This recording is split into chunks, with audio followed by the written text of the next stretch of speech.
ఈ పార్లమెంట్ ఎన్నికల షెడ్యూల్ వచ్చిన తర్వాత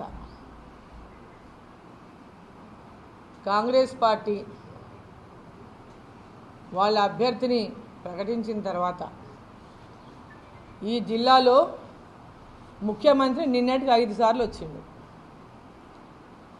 ముఖ్యమంత్రి జిల్లాలో 5 సార్లు ప్రచారానికి వచ్చిండు. కొడంగల్లో బహిరంగ సభ, తర్వాత కార్యకర్తల సభ, నారాయణపేటలో సభ, మహబూబ్ నగర్లో ఇంతకుముందు బహిరంగ సభ, మళ్ళా నిన్న నామినేషన్కి వచ్చేసిండు. నిన్న కూడా మొన్న మా ర్యాలీని చూసి భయపడిపోయి వాళ్ళ పార్టీ అభ్యర్థి నిద్రపోకుండా మరి ముఖ్యమంత్రిని చేసిన నేపథ్యంలో ముఖ్యమంత్రి పరిగెత్తుకుంటా నిన్న పొద్దున మళ్ళీ నామినేషన్కి వచ్చిండు మహబూబ్నగర్కి. అంటే ఇప్పటికి 5 సార్లు ఈ రాష్ట్ర ముఖ్యమంత్రి మహబూబ్నగర్ పార్లమెంట్లోనే పనిచేస్తున్నాడు. మహబూబ్నగర్ పార్లమెంట్లోనే భారీ బహిరంగ సభలు పెడుతున్నాడు. భారీ బహిరంగ సభ ఎక్కడ మీటింగ్ అయినా జిల్లా మొత్తం పిలిపించుకోవాలి, మీటింగ్లు పెట్టాలి, తిట్టు అరణమ్మని తిట్టాలి, పోవాలి.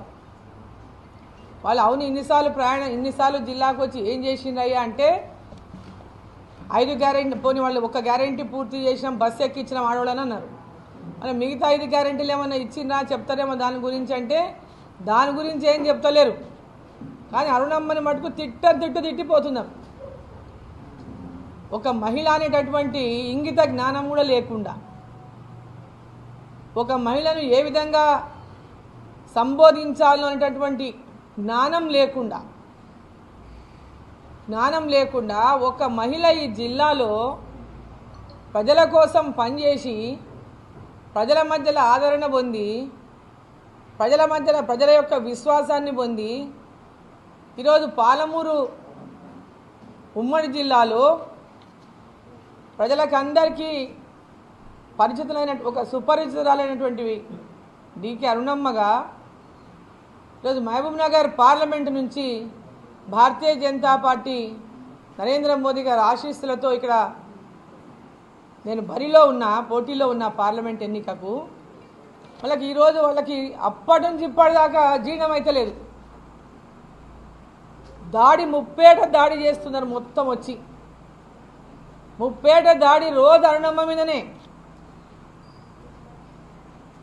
వాళ్ళు మాట్లాడిన భాష మనం ఒకసారి చూస్తే కనుక ఏం మాట్లాడుతున్నారు, వాళ్ళు సోయి ఉండి మాట్లాడుతున్నారా, సోయి తప్పి మాట్లాడుతున్నారా?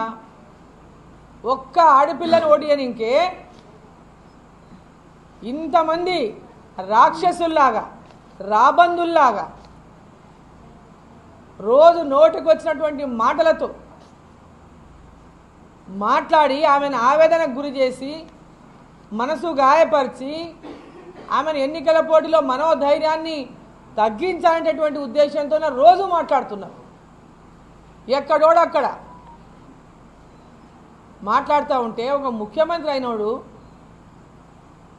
ముఖ్యమంత్రి అనుకుంటలేడు. ఇంకా ఆయన ముఖ్యమంత్రి గారు నేను ప్రతిపక్షంలో ఉన్నా